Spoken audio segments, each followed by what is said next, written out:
Boa tarde. Boa tarde, meu povo.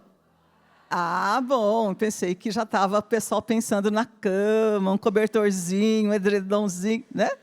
O dia promete, né? Para a gente ficar encorujado dentro de casa, mas a gente está aqui, graças a Deus, com os meus irmãos de comunidade, da Frente de Missão de São José dos Campos.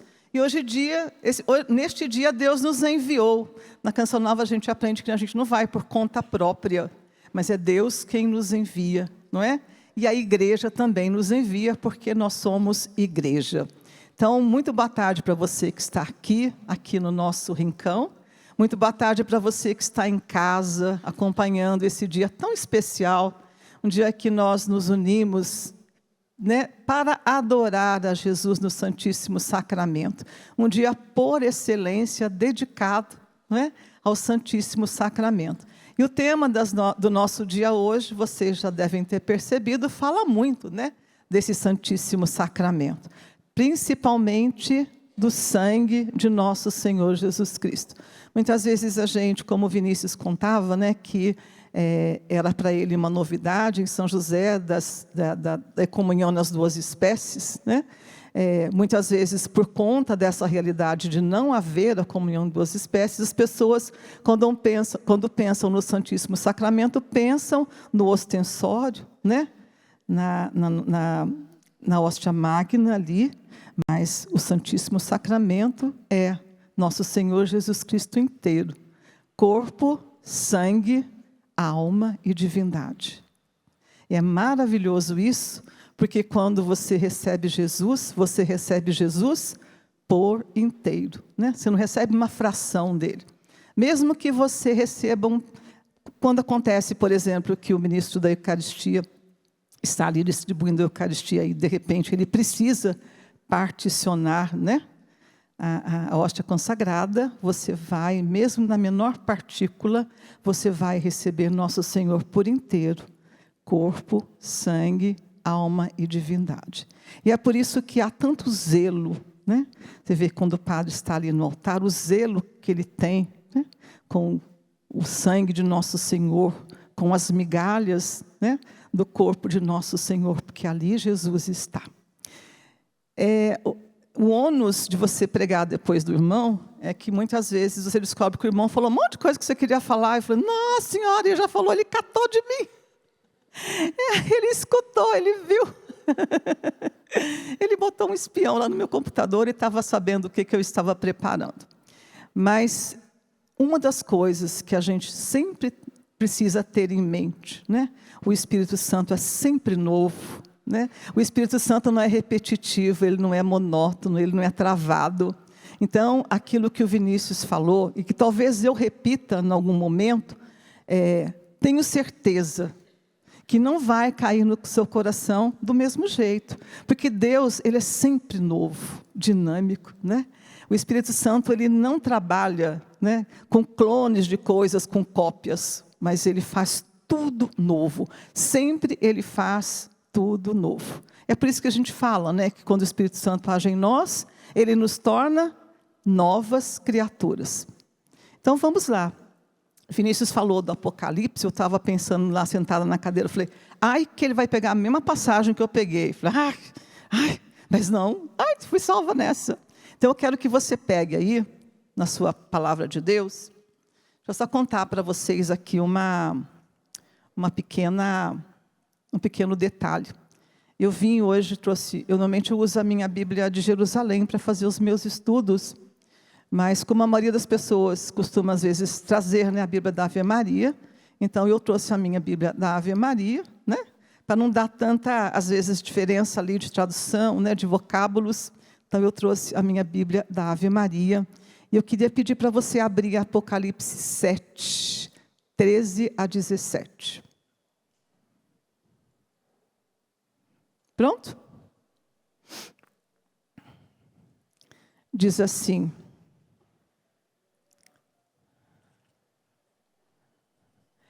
então, um dos anciãos falou comigo e perguntou-me, estes que estão revestidos de vestes brancas, quem são e de onde vêm? Respondi-lhe, Meu Senhor, tu o sabes. E ele me disse: esses são os sobreviventes da grande tribulação. Lavaram as suas vestes e as alvejaram no sangue do Cordeiro. Guarda isso. Lavaram as suas vestes e as alvejaram no sangue do Cordeiro. Por isso, estão diante do trono de Deus e o servem, dia e noite no seu templo. Aquele que está sentado no trono os abrigará em sua tenda. Já não terão fome nem sede, nem o sol ou calor algum os abrasará, porque o Cordeiro que está no meio do trono será o seu pastor e os levará às fontes das águas vivas e enxugará toda lágrima dos seus olhos. Que promessa maravilhosa, não é?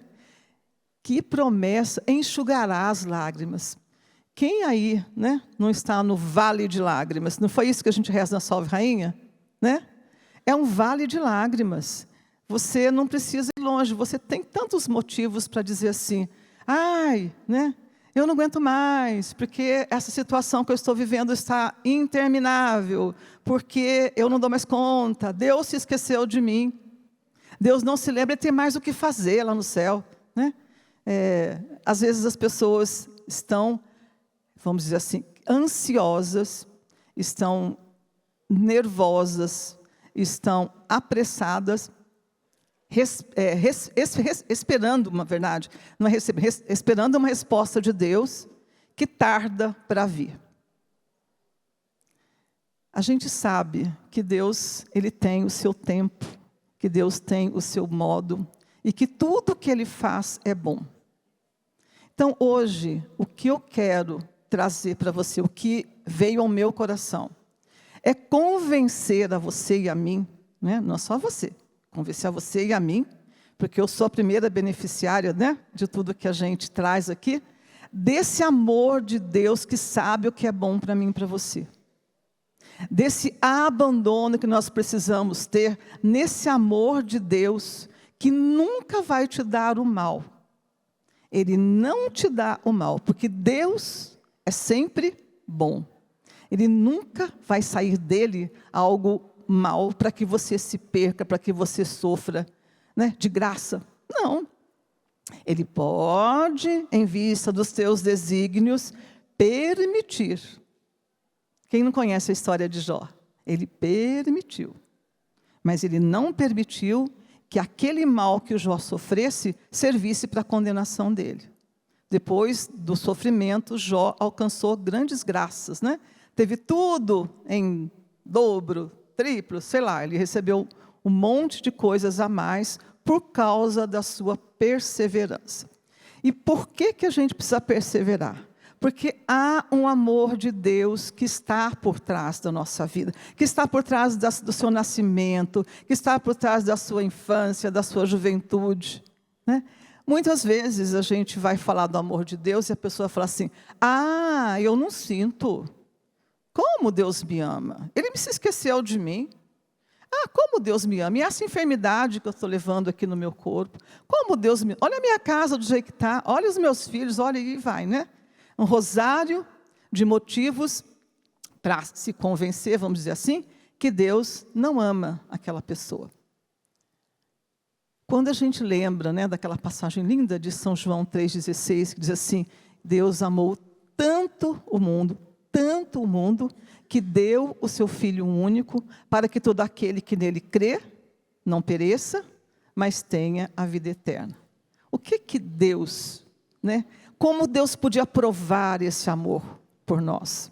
Dando aquilo que era mais precioso que Ele tinha, que era o seu Filho único, que estava no seio do Pai, né? Mas que desde toda a eternidade havia o plano, a economia de salvação, porque o único que poderia salvar, né, o homem do seu pecado era o Cordeiro sem mancha. Então, quando a gente falava de Cordeiro, quando você entra lá no Levítico, né, eu fui lá pesquisar no Levítico, como que eram, né, os sacrifícios, para entender melhor, né? Porque a gente fala o santo sacrifício de Jesus. Por que esse sacrifício de Jesus tem ligação lá com os sacrifícios da antiga, né? Do Antigo Testamento, na época que o povo de Deus caminhava? Mesmo quando você vai ler, por exemplo, lá no comecinho, quando você vê a vida de Caim e de Abel, ali você tem uma notícia ali de um sacrifício.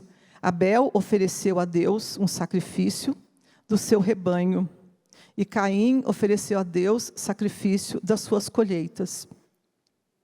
O sacrifício de Abel foi aceito e não o de Caim.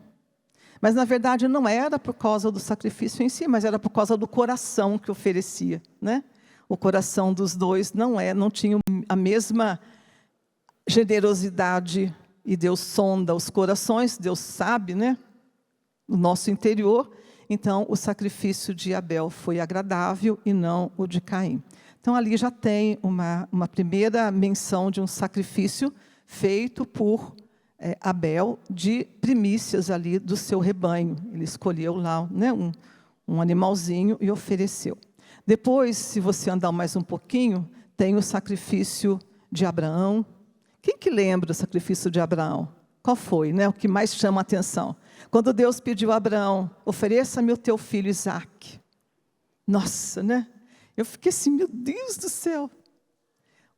Como a gente pode ler também essa disposição de Abraão, de sem discutir, pegar o filho, levar o filho lá para o morro para oferecer?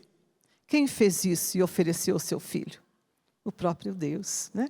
Então, na Sagrada Escritura, você vai lendo ali no Antigo Testamento as prefigurações daquilo que em Jesus, na plenitude dos tempos, aconteceu. É lindo, né? É bem bonito isso. Você vai encaixando as peças, você vai encaixando. O que aconteceu? Quando Abraão, na sua obediência, ergueu a mão, né, com a faca, para imolar o seu filho, porque oferecer sacrifício não era um teatro.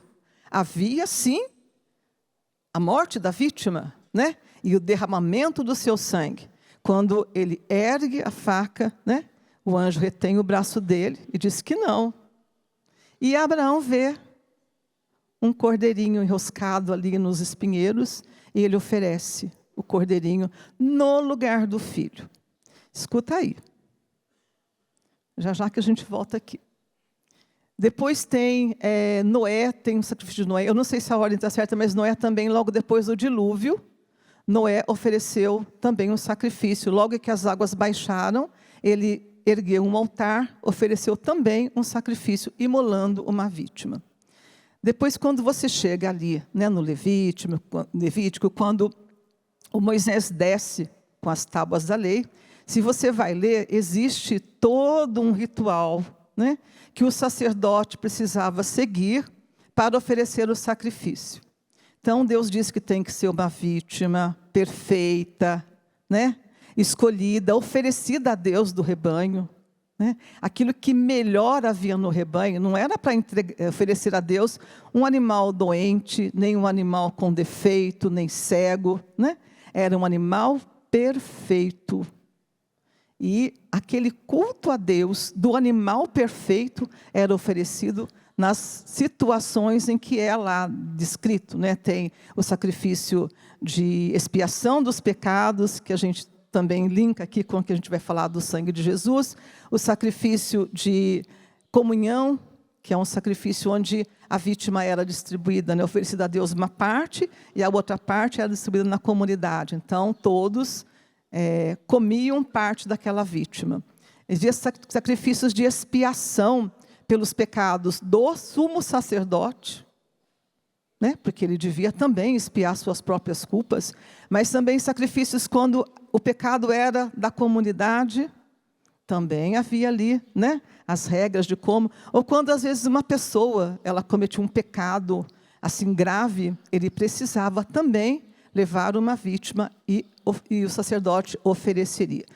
Essa vítima era sacrificada e o sumo sacerdote entrava no Santo dos Santos, né, que era um lugar reservado só ao sumo sacerdote, E lá dentro ele derramava o sangue da vítima no propiciatório, que era uma lâmina de ouro colocada em cima da Arca da Aliança, e ali era derramado o sangue daquela vítima. Então, tudo que a gente lê lá, você consegue linkar com o sacrifício de Jesus. Tudo que você aprende lá, você vai olhando o sacrifício perfeito, divino e eterno de Jesus, prefigurado no Antigo Testamento. É tão lindo, porque muitas vezes, se você não vai, né, lá nas passagens em que muitas das passagens dos profetas falam de um vindouro que vem, né, que vai trazer, você acaba achando, começou tudo depois que Jesus veio. Não, Deus usou de N situações para trazer para ir confirmando esse sacrifício único e eterno de Jesus, e que, como a gente sabe, ele continua, ele se exerce toda vez que o sacerdote consagra a Santa Eucaristia. E é por isso que eu falo, a gente precisa se convencer, né, que esse amor de Deus, ele não é um amor que, cansei de você, não te amo mais. Já viu quando a criança birra com a mãe e fala assim, não te amo mais. eu não te amo mais. Deus não se cansa de nos amar, não. Ele nos ama para sempre, independente das nossas misérias. Ele nos ama, né? E por isso que João fala, ele amou tanto o mundo que deu o seu Filho único. A vítima que nós falamos, né, a vítima perfeita, da qual nós tratamos agora, o próprio Jesus, a palavra de Deus diz que ele era o mais belo dos homens. Pense no mais belo dos homens, não é? E ficou tão desfigurado, tão massacrado, tão machucado, por causa desse amor, que você não consegue nem imaginar como que é, de livre, espontânea vontade, você chegar e falar assim, eu dou a minha vida. Tá. Eu não mereço, então, mas eu dou a si mesmo, né? Ele deu a sua vida. E esse mais belo dos filhos dos homens, por que ele era o mais belo? Porque ele era perfeito. Ele era a vítima perfeita. Ele era casto. Ele era pobre. Ele era obediente, né? Então, essas características de Jesus, plenas nele, tornavam Jesus a vítima perfeita. Não existia nada parecido. Nenhum homem, nenhum rei, nenhum soberano, nenhum poderoso poderia, por mais dinheiro que tivesse, por mais bens que tivesse, comprar a salvação que Jesus comprou com seu sangue. Não existe no mundo nada que possa valer aquilo que Jesus nos deu, gratuitamente, né? Até a palavra de Deus fala assim, que é fácil dizer que você vai dar alguma coisa, se você tiver um amigo e você quiser dar alguma coisa para um amigo, ele é seu amigo, vou dar para ele, ele é meu amigo. Mas para o inimigo, e quando Jesus nos deu a sua vida, a humanidade era inimiga de Deus, estava perdida, estava destinada à escravidão do pecado para todo sempre. Por isso que Jesus vem resgatar essa humanidade perdida. Jesus vem arrancar, né, das garras da morte, vencer o maligno e dar-nos essa esperança que nos move todo dia, quando você acorda. O que eu tenho de bom para hoje? Como o Padre João, bom dia, Espírito Santo. Você faz isso? Né?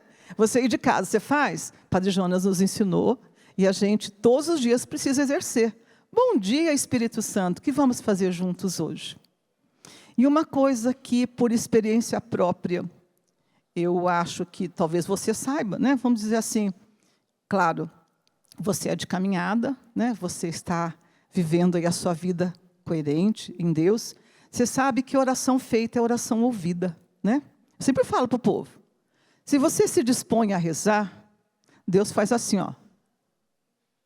escuta, Espírito Santo, Nossa Senhora, né? Que bom a gente saber isso, porque isso nos dá certeza que a oração ouvida, ela vai fazer efeito na minha e na sua vida. Então, bom dia, Espírito Santo, Não tem como dar errado. Pode dar alguma coisa errada, mas tem certeza. Não é que o Espírito Santo bateu asa e foi embora, largou você lá a sua, né? Ao Deus dará a sua própria sorte. Tudo tem um propósito. Deus é tão bom que não cai um fiozinho, meu cabelinho branco, que se cair, que não seja da vontade dele, né?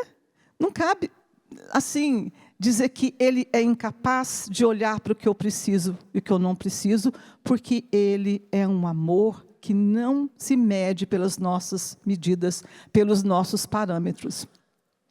Então, como aqueles sacrifícios oferecidos, né, no Antigo Testamento, tem o sacrifício perfeito de nosso Senhor Jesus Cristo. Por que a gente fala, né, que São Paulo fala na carta aos Hebreus que o sacrifício, né, que era oferecido, ele não era um sacrifício perfeito, porque ele precisava se repetir, de manhã e de tarde. E tinha as datas especiais, né, do dia da expiação, que eram feitos sacrifícios para a expiação dos pecados. Então, em várias situações, os homens ofereciam sacrifícios para a expiação dos pecados, mas a gente sabe que aquelas, vamos dizer assim, aquelas expiações eram sempre muito mais necessárias, até por causa da infidelidade do povo. O povo não era um povo fiel. Você vai ver assim que Deus precisou, por muitas e muitas vezes, fazer aliança, né, com o seu povo. Quem não lembra aí que Deus fez uma aliança com Noé, né? Depois que o dilúvio cessou, houve o arco, né, no céu, e Deus estabeleceu com Noé uma aliança. Depois ele fez uma aliança com Abraão, prometendo a ele que a descendência dele seria como as areias do mar, né, as estrelas do céu. Depois ele fez uma aliança com Jacó, falando da posteridade dele. E depois ele fez uma aliança lá com Moisés, com as tábuas e tudo. É claro que Deus também fez pequenas alianças, né, vamos dizer assim, pequenas... Quando ele, por exemplo, enviava um profeta, muitas vezes o profeta sabia que ele estava falando de alguém que garantiria aquela palavra, né? É como se ele houvesse feito um compromisso de falar aquilo que Deus mandava, porque Deus garantiria, né? Então, mas essas 4 alianças que eu falei para vocês, com Noé, com Abraão, depois com Jacó e depois com Moisés, são as 4 grandes alianças que se você procurar, você vai encontrar. E na última aliança que ele fez, né, com Moisés, que Moisés, prefigurando também o nosso libertador Jesus Cristo das garras da morte, Moisés tirou o povo do Egito, né?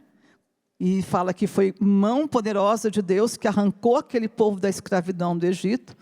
Aí o Vinícius falou também, né, da Páscoa judaica, né, que aquele povo celebrou um pouco antes de sair para o deserto, aquela prescrição de comer de rins cingidos, né? Como assim? Eu estou pronto, assim que comer perna, né? Perna na terra ali, vamos andar. E com ervas amargas, né? E comer o cordeiro imolado, um por família, ou se a família fosse muito pequena, reunindo mais famílias. Aquela comunhão daquele povo que estava ali unido para sair daquela escravidão, para sair do peso da mão do faraó e ir para uma terra prometida. O que lembra, né? O que lembra? Jesus nos tirou dessa escravidão. E é por isso que a Páscoa para nós hoje tem esse significado de sai, né? Sai dessa escravidão, sai desse marasmo que você está, vai para um outro. A terra prometida nos espera. Né? Às vezes a gente fala, mas aqui no mundo não vai ter salvação, esse mundo está muito ruim, esse mundo não aguento mais, para que eu quero descer. Nós não podemos dizer que o nosso fim último seja esse mundo. Quem quer ficar aqui para sempre? Eu não. Quem quer ficar aqui para sempre, levanta a mão. Eu não quero. Por quê? Porque nos foi prometida uma terra melhor. né? Aquela que fala no Apocalipse, né? Ali junto do Cordeiro, ali junto dos anjos, dos santos, dizendo santo, santo, santo, né? A gente quer, eu pelo menos quero, eu anseio por essa terra. E todo aquele que acredita nas palavras de Jesus, mas não anseia pelo céu, tem algo errado. Está alguma coisa ali que não está batendo, né? Nós temos que ter vontade de céu, desejo de céu. E a nossa vida precisa ser esse caminho de céu. E é por isso que a Canção Nova diz assim para a gente, né? Que nós estamos aqui preparando um povo bem disposto para a segunda vinda. O que é essa segunda vinda? A instauração do reino definitivo, né? Coisa boa. É isso que a gente precisa sonhar. Tudo que está aqui é passageiro, né? Os nossos sofrimentos são passageiros, as nossas dores são passageiras, as nossas situações financeiras são passageiras, os nossos desentendimentos devem ser passageiros, né? Tudo isso acaba quando Jesus nos introduzir naquele lugarzinho que Ele falou que ia preparar para mim e para você. Você tem um lugar no céu? Quem tem? Ah, Jesus preparou, Ele prometeu. Como é que a gente não vai acreditar, né? Então, essas alianças que Deus fez com o povo prefigurava essa nova e eterna aliança que foi consolidada, que foi instaurada a partir do sacrifício único e perfeito de nosso Senhor Jesus Cristo. Então, quando a gente fala, né, que o sangue dele foi derramado, Ele selou para nós esse compromisso. Ele nos garantiu com o seu sangue que esta aliança vai perdurar para sempre. E ela se renova, ela se atualiza todos os dias na Santa Missa. Hoje, uma das leituras, eu ouvi assim rapidinho, fala que Tomé precisou colocar o dedo, né, na ferida de Jesus para crer. Muitas das coisas que a gente diz que precisa ver para crer, se a gente fizesse o exercício de crer para ver, dava mais certo.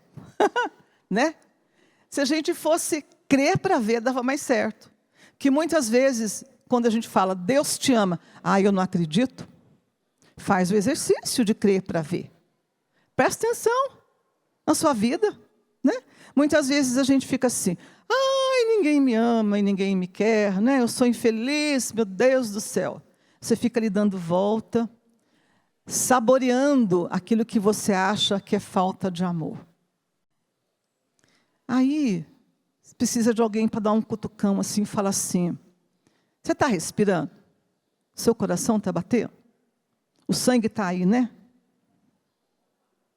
Deus te ama. Padre Léo falava isso, né? Cada vez que o seu coração bate, Jesus diz assim, eu te amo, eu te amo, eu te amo. E se você não ainda sente, uma das coisas muito que você ouve hoje, eu não senti nada. Não é preciso sentir nada. É preciso colocar a nossa potência que Deus nos deu, que nos diferencia dos bichos, né? Essa caixinha aqui que tem um monte de neurônio aqui para funcionar. Vai ler a vida dos santos. Vai ver como Deus agiu no Antigo Testamento, conduzindo aquele povo de cabeça dura, o povo de cabeça dura. Aí você fala, eu sou diferente? Não, eu também sou cabeça dura. E Deus continua me amando também. Mas quantas vezes aquele povo precisou ser chacoalhado, né? Para falar assim, olha, foi Deus quem fez isso para você. Que nem a história do maná, deu o maná, caiu o maná para o povo estava bravo, que não tinha, estava com fome, não sei o quê, queria voltar para o Egito, né? Porque não tinha comida, Deus deu o maná. Depois Deus deu codornizes, né? Aqueles passarinhos lá que caiu de monte no acampamento. Imagina, você com vontade de comer carne, um monte de passarinho fritinho, né? Assadinho no fogo. Deus, gente, que delicadeza dele. Depois estava com sede. Bateu na pedra, saiu a água. E por que aquele povo murmurava e reclamava? Que por causa do próprio pecado, o povo ficou dando volta 40 anos no Egito e não chegou à terra prometida no tempo recorde, que seria o tempo certo, né? Na verdade, chegaram, não tiveram confiança e voltaram para o deserto. E muitas vezes é isso que a gente faz, né?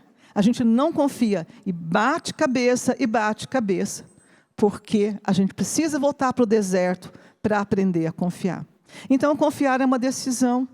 Olha para tudo que Deus fez. Olha para tudo que Deus, que mão forte que Deus. Olha para os milagres, né? Olha, assim, a gente precisaria de dias inteiros para ficar falando, para te falar, olha, tem isso, tem aquilo, tem a vida dos santos. Tem tanta coisa linda. Olha para a natureza. Tem gente que não tem olho para enxergar nada. Passa, mora no meio do cimento, acha lindo aquele negócio, né? Fala assim, mas Deus nos deu a natureza perfeita. Tudo funciona, né? Existe uma cadeia ali, tudo bonitinho, um bicho come outro, outro come outro, come outro. Está tudo certo, porque né? Tudo ali funciona harmoniosamente. Olha para o seu corpo, olha para as suas faculdades, né? Olha que maravilha. Uma palavra, maravilha, meu Senhor, sou eu. Uma música do Padre Jones. Olha que maravilha que eu sou, olha que maravilha que você é. Né? Irmão lindo, irmã linda. Cutuca o outro aí, fala, olha que lindo que você é. Cutuca aí. Olha que lindeza. Foi Deus quem fez, gente. Como? Se Ele não me ama, Ele ia fazer assim tão bonito, né? Olha só. Tudo funcionando, louvado seja Deus. Então, esse amor derramado que a gente precisa trazer para a nossa vida concreta, trazer para o nosso dia a dia, trazer para a nossa fé. Então, esse derramamento, né, do sangue de nosso Senhor Jesus Cristo é a prova maior do amor de Deus para comigo e para com você. O Vinícius falou também da gota do sangue, né? Eu achei maravilhoso isso. Eu lá na minha casa e ele lá, né? Eu não sabia que ele ia pegar, também não sabia, mas que uma só gota do sangue de Jesus, daquele sangue que ele falou, isto é o meu sangue, como é que ele falou? Derramado, né? Esse derramado não é, só um pouquinho, vou dar só um pouquinho para você. Derramado. Quando você vê, né, as artes sacras que mostram, né, o crucificado, às vezes você olha para o crucifixo, você vê ali uma gotinha de sangue aqui, outra gotinha de sangue ali, né, um pouquinho de sangue aqui, uns 3 gotinhas a mais aqui do lado, o joelhinho e tal. Mas, se você imaginar que esse homem, na sua plenitude do vigor, né, de um homem, né?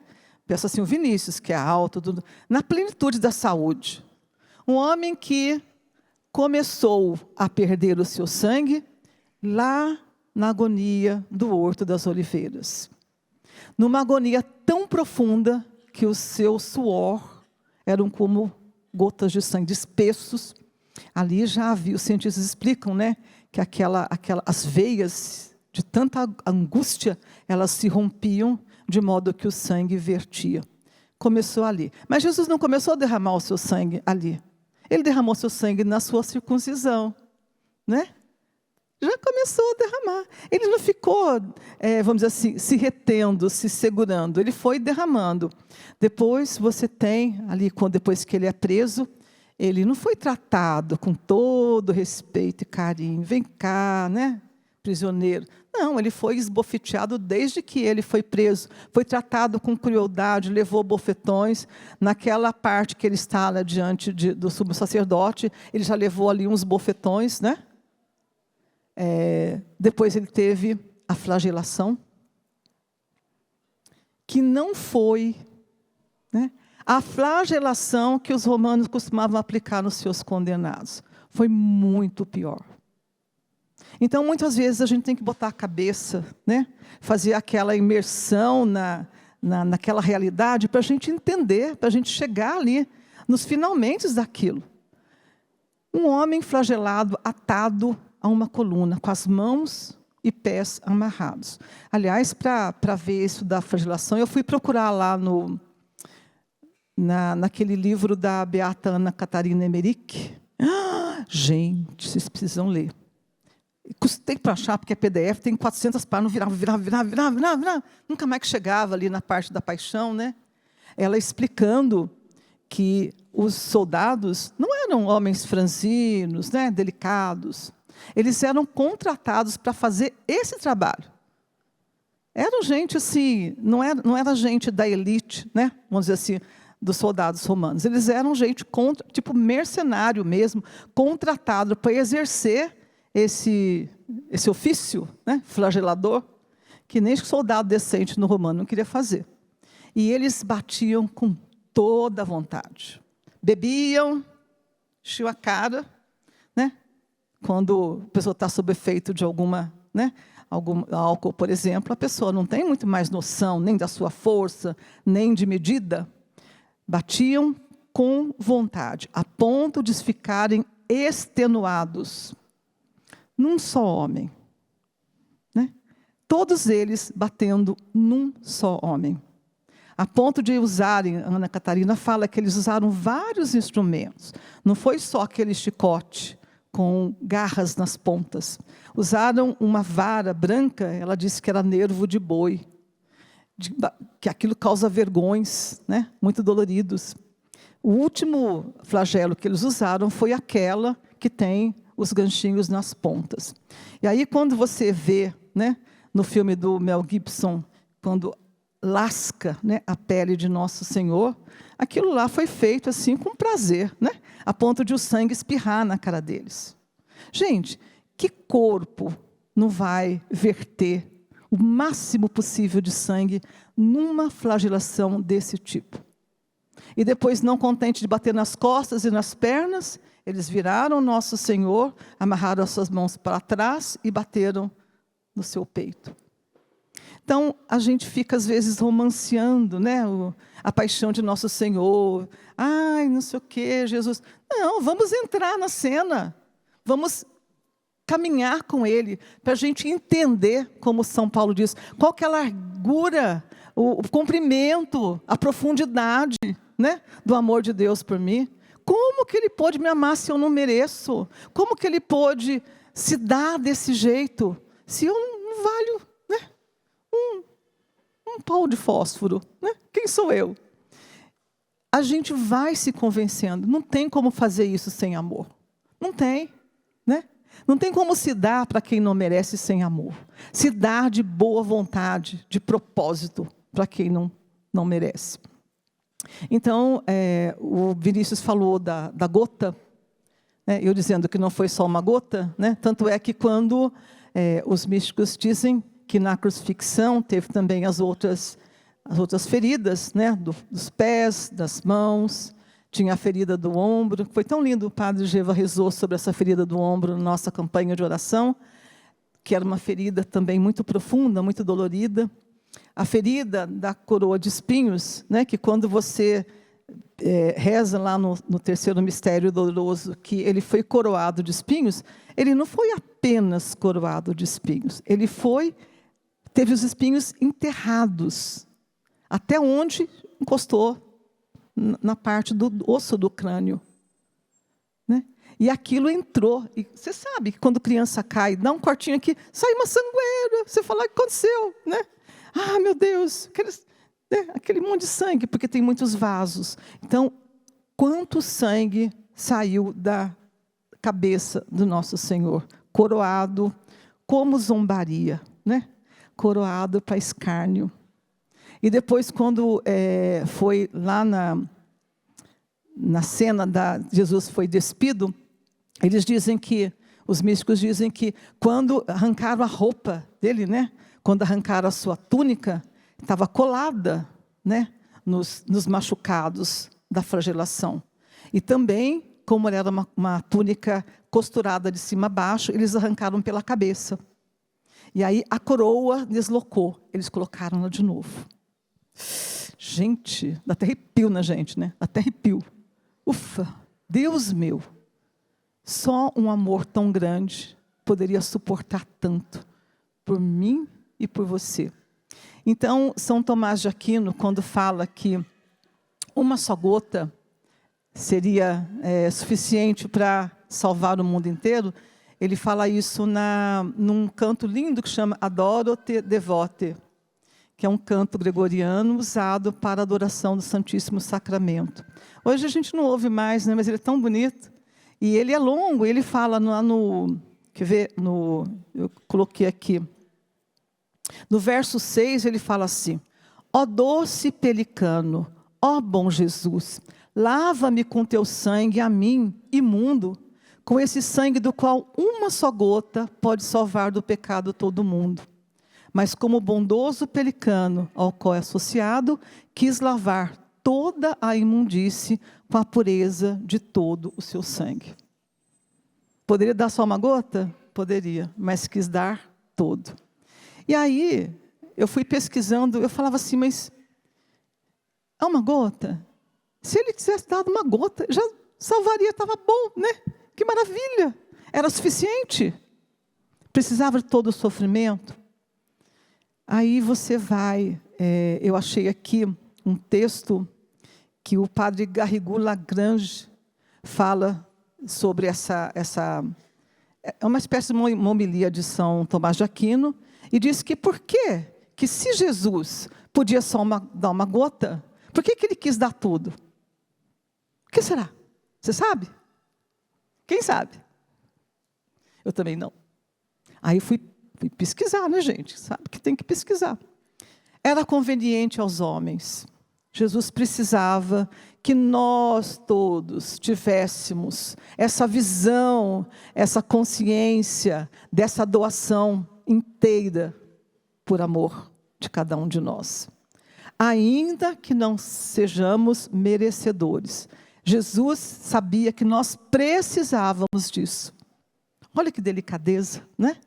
Nós precisávamos. Então, era conveniente que os homens vissem aquele sacrifício, que é um sacrifício eterno, como eu falo, perdura por todo sempre, mas era preciso que os homens vissem aquele sacrifício e sentissem, nós nos sentíssemos constrangidos por esse amor.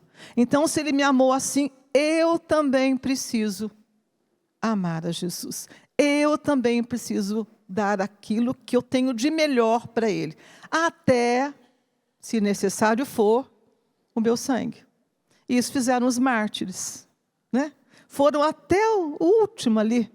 Não tiveram medo de dar o seu melhor por amor a Jesus. Souberam amar mais perfeitamente. Era conveniente também para o próprio Cristo, porque ele quis imolar-se inteiramente e não só em partes. Como eu falei do sacrifício de comunhão lá no Antigo Testamento, era um sacrifício em que o cordeiro imolado, né, ou um outro animal, fosse uma parte oferecida a Deus, outra parte oferecida à comunidade. Se chamava sacrifício de comunhão. Jesus fez assim. Ele não deu uma parte, né, só para Deus, nem uma parte só para mim, para você. Ele se deu todo. Ele se deu todo. Ele não deu um pedacinho, deu tudo. Então, ele também, né, por amor de nós, se deu todo no altar. Ele é o sumo sacerdote que não guardou, porque lá no sacrifício antigo tinha uma parte que o sumo sacerdote poderia ficar para ele, né? Mas Jesus não. Ele é o sumo sacerdote que ofereceu tudo, não reteve nada para si. E ele se consome inteiramente, porque no sacrifício de expiação no Antigo Testamento, a vítima era consumida inteiramente. Jesus quis estar parecido com essa vítima de expiação e se deu todo. Não é lindo? Eu acho. Também era conveniente ao próprio Deus. Por que era conveniente a Deus que Jesus desse, né, todo o seu sangue ao invés de uma gota? Parece paradoxo, mas diz que era necessário para Deus demonstrar o seu amor pelo seu Filho.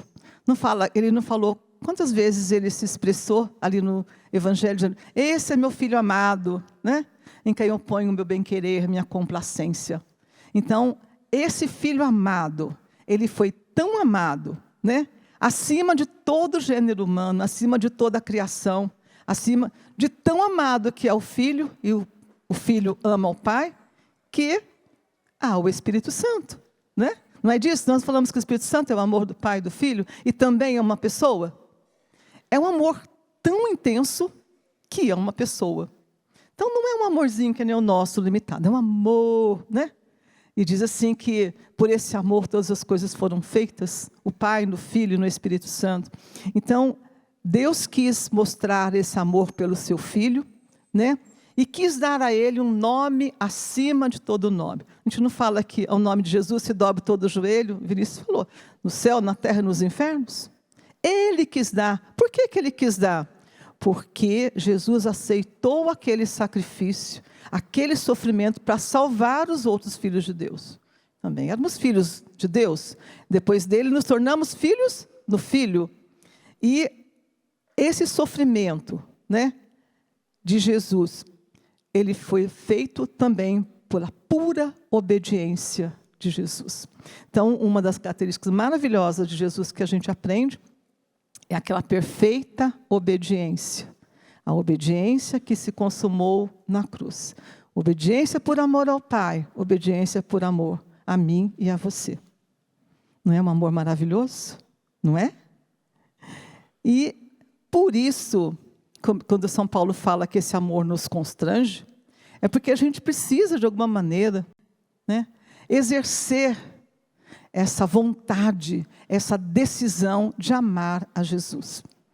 Quantas vezes, não é? Às vezes a gente vai fazer um exame de consciência, que eu vou entrar no concreto do dia a dia, e você entra lá no primeiro, né, mandamento da lei de Deus. Amar a Deus sobre todas as coisas, né? E a gente fala, nossa, quantas vezes, né, a gente não amou a Deus sobre todas as coisas. Você colocou um monte de coisa na frente de Deus. Até coisas boas, né? De repente, vamos dizer assim, algo que para você fosse muito bom. Mas o Padre João fala que amar a Deus sobre todas as coisas é sobre todas as coisas. Também é sobre, até por pessoas. Amor que você tem por pessoas que te impedem de amar a Deus. E a gente vai caindo, quando não ama a Deus sobre todas as coisas, na idolatria. Idolatria é uma palavra que hoje é muito mal empregada, né? As pessoas precisam saber o que é idolatria. Idolatria é tirar de Deus o lugar que lhe cabe. É colocar no lugar dele outras coisas, né? É colocar no lugar de Deus aquilo que só a ele é devido. Então, esse Jesus que derramou o seu sangue, que entrou no santuário pelo seu sacrifício, uma vez por todas, não entrou como São Paulo fala em Hebreus 9:11, não entrou com sangue de bodes e novilhos, mas o seu próprio sangue, para uma remissão eterna, para que eu e você tivéssemos essa garantia. Agora, está tudo certo, não precisa fazer mais nada?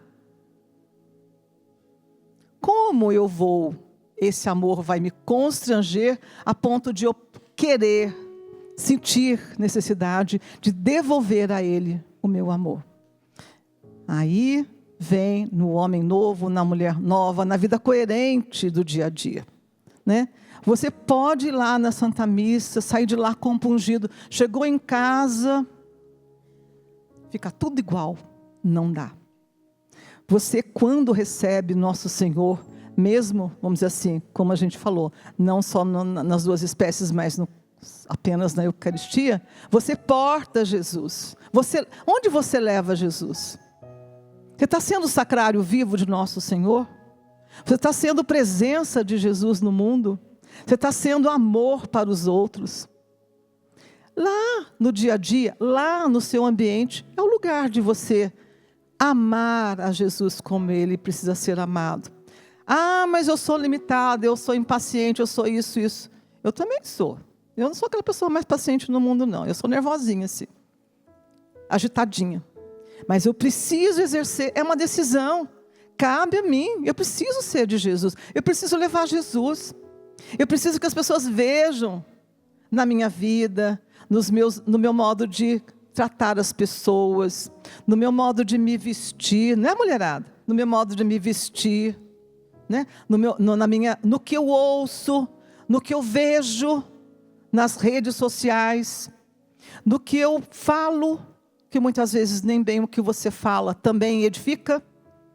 Então, a coerência de vida, o testemunho de vida, o modo de viver que as pessoas olhem para você e falem: ai, eu queria ser como você.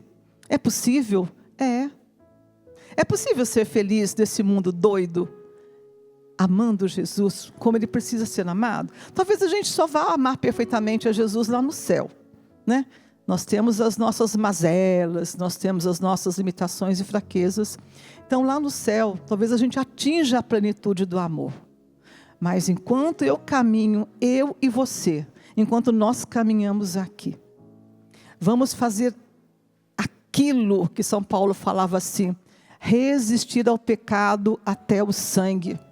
Você já resistiu ao pecado até o sangue? Então, pedala, dá um jeito. Luta contra o pecado. Porque Jesus fez a parte dele. Deu todo o seu sangue, derramou o seu sangue. A aliança que Deus fez com os povos antigos ficou, né? Ela foi selada pelo sangue de nosso Senhor numa nova aliança. E a aliança é feita para que os dois lados sejam fiéis. Deus é fiel. E eu sou fiel? Como eu preciso fazer para ser fiel? Como eu preciso? No dia a dia. No sofrimento, na tristeza, eu preciso ser fiel. Afinal de contas, o Filho de Deus sofreu por mim. E muitas vezes eu quero fugir do sofrimento como o diabo foge da cruz, né? Sem entender que São Paulo fala que eu preciso unir os meus sofrimentos aos sofrimentos de Jesus. Ele já sofreu por mim. Tudo que eu puder fazer para completar o sofrimento de Jesus, até em prol dos meus irmãos que precisam, eu deverei fazer um sorriso, acreditando: o meu lugar é o céu.